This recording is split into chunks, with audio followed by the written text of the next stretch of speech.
வாழ்க்கை ஓடிட்டே இருக்கு. நிறைய பிரச்சனைகள், சவால்கள், சறுக்கல்கள், நிறைய தோல்விகள், இந்த மாதிரி பல விஷயங்கள் நடந்தாலும் கூட அப்பப்போ சின்ன சின்ன சந்தோஷங்கள் எங்களுக்கு கிடைக்குது அப்படின்னா அதை அனுபவிக்கிறதுக்கு கற்றுக்கோங்க. கையில் இருக்க சந்தோஷத்தை விட்டுட்டு தூரமாக வரப்போகிற அல்லது நாளைக்கு மறுநாளைக்குன்னு அப்படியே சொல்லி நடக்க போகிற விஷயங்களுக்காக யோசிக்கிறீங்க அப்படின்னா அப்போ கிடைக்கிற அந்த நிமிஷம் கிடைக்கிற சந்தோஷத்தை நாங்கள் ஃபீல் பண்ணாமலே போயிடுவோம்.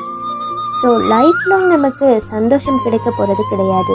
அதே மாதிரி லைஃப் லாங் நமக்கு பிரச்சனையும் வரப்போகிறது கிடையாது. அது எப்பப்போ கிடைக்குதோ அதை அப்பப்போ ஃபேஸ் பண்ணுங்கள். கிடைக்கிற சந்தோஷங்களை அனுபவிங்க.